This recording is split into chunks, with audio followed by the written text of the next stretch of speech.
Family আছে, আমারও family আছে, হামিদুল ভাই ওনারও ফ্যামিলি আছে, ওনার 2টা বাচ্চা, আপনার 2টা ছেলে মেয়ে, আমার একটা ছেলে। আসলে আমরা তো এখন আর আমাদের ভবিষ্যৎ নিয়ে চিন্তা ভাবনা করতেছি না যে আমাদের কি হবে না হবে, যেরকম আমাদের অতীতে আমাদের গার্জিয়ানরা যারা নাকি চিন্তা করেছে আমাদেরকে নিয়ে, ওনাদের নিয়ে কিন্তু ওনারা চিন্তা করে নাই কখনোই। এরকম আমরাও তো আমাদের নিয়ে চিন্তা করতেছি না, কারণ আমাদের বয়স তো অর্ধেক চলে গেছে, আর বাঁচবই কয়দিন। কিন্তু আমাদের পরের প্রজন্মগুলা, আসলে আপনার কি মনে হয় যে আমরা যে বাংলাদেশটা চাচ্ছি, ওই বাংলাদেশটায় আমাদের পরের প্রজন্মগুলা আসলে একটা প্ল্যাটফর্ম তৈরি করতে পারবে? বর্তমান সিচুয়েশনে কি মনে হয় আপনার? আগামীর যে বাংলাদেশ, সমৃদ্ধ গণতান্ত্রিক বাংলাদেশ গড়ে তোলার যে উদ্যোগ নিচ্ছে আমাদের তরুণ প্রজন্মকে আমরা তাদেরকে সাহায্য করতে হবে এবং তাদের সাথে থাকতে হবে। না হলে তোমার বাপে যে দিন মজুর আছে, বছরে 500 টাকার কামলা দিছে, এখন ওটি আইছে দৈনিক 500 টাকা। এই দৈনিক 500 টাকায় তুমি খুশি না তো? কারণ আমার দৈনিক 500 টাকা ব্যয় হয়ে যাচ্ছে, কারণ টাকা থাকতেছে না। আমি যে গার্মেন্টসে চাকরি করে যে সংসার চালাবো 1 মাস, এই সময়ে কিংবা এই গত 53 বছরে কোনো দিন মজুর তার ছেলে সন্তানকে সঠিকভাবে মানুষ করতে পারবে না। তোমার জ্ঞানে কি কয় যে তোমার আমার সন্তান ইউনিভার্সিটি লেখাপড়া করা সম্ভব? না, সম্ভব না, কখনোই সম্ভব না। সম্ভব এইভাবে থাকলে? না। এবং কি হাসিনা যদি আবার ফেরত আসে, তাও সম্ভব না। সম্ভব না, কোনোভাবেই সম্ভব না। অতএব এখান থেকে বেরিয়ে আসতে হবে, আমাদের জনগণকে বুঝতে হবে যে সচেতন কাকে বলে, আমাদের মৌলিক অধিকার আছে, সেগুলো বাস্তবায়ন করতে হবে, কর্মস্থল খুলতে হবে। আমি কেন রাস্তায় যাব ওই নেতার পিছে ছুটবো? আমার একটা কর্ম থাকবে, যে কর্ম দিয়ে আমি হ্যাপি থাকবো, আমার ফ্যামিলি হ্যাপি থাকবে, তাহলে তো আমার দরকার নাই ওই রাস্তায় যে হাঙ্গামা করার। শান্তিপূর্ণ বাংলাদেশ গড়তে হলে কর্মস্থলের কোনো বিকল্প নাই। না, এই বাংলাদেশে বর্তমান 1 নম্বর কথা হলো বাংলাদেশে শ্রমিক অধিকার নাই, শ্রম আইন সমস্যা। বিশ্বের মধ্যে 1 কোটি টাকার মালিক বাংলাদেশে সব থেকে বেশি। বিশ্বের যত দেশ আছে সব থেকে বাংলাদেশে 1 কোটি টাকার মালিক বেশি, তারপরও আমরা না খাই থাকি। এখন যে অবস্থা, তোমার আমার অবস্থা, এটা মিথ্যা বলে লাভ নাই, না, বাস্তবতা। এই যে এখানে যে তুমি বাংলাদেশ 18 কোটি মানুষের মধ্যে তোমার 14-15 কোটি মানুষ অভাব, কোটি মানুষ সুবিধা লুটতেছে। এই জায়গা থেকে আমাদের বেরিয়ে আসতে হবে।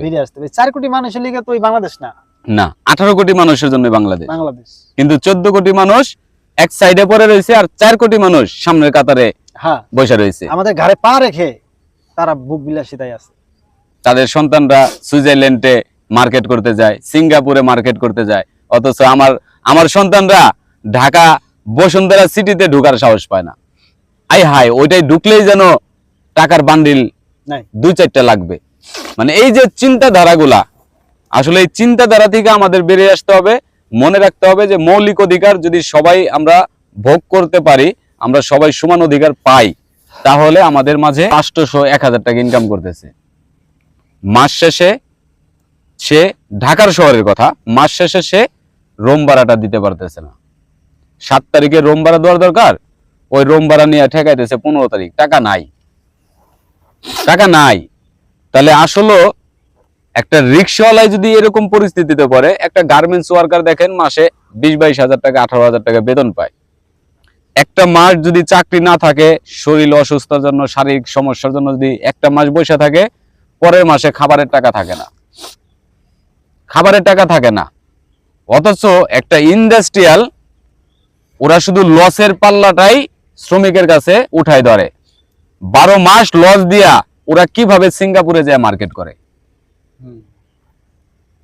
আমরা 1 মাস চাকরি না করলে আমাদের পরের মাসে খাবার জোটে না, আর ওদের বছরের পর বছর লস দিয়াও ওদের সন্তানরা ঈদের মার্কেট করতে যায় সিঙ্গাপুর। এটা কিভাবে সম্ভব? তাহলে অবশ্যই আমাদের শ্রমিকের চোখে ধুলা দিয়ে ওরা চলতেছে।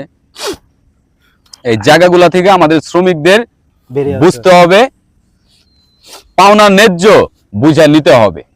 কারণ এই পৃথিবীতে কেউ কারোর জন্য খাবার তৈরি করে রাখে না, খাবার তৈরি করে নিতে হয়।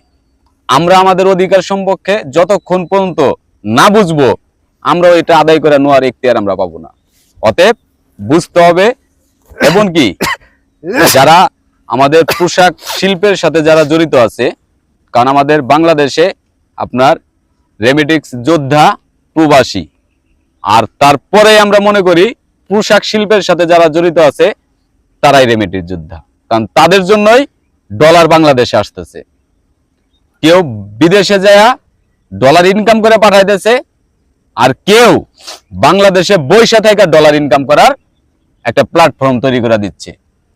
কিন্তু দেখেন, আমরা সবকিছু করতেছি, আমরা সবকিছু থেকে অধিকার বঞ্চিত হচ্ছি। এই যে এটা একটা রাজনীতিবিদের দেখবেন পিছনে শিল্পপতি কয়েকটা থাকে। ব্যবসায়ী এদেশে রাজনীতি করতে পারবে না। একজন শিল্পপতি তার রাজনীতি করতে হবে কেন? করতে হবে এর জন্যই যে ওই যে ওর ইন্ডাস্ট্রিয়ালে 2000-5000 শ্রমিক যারা আছে, তাদের মাথায় যেন কাঁঠাল ভাঙা খাইতে পারে।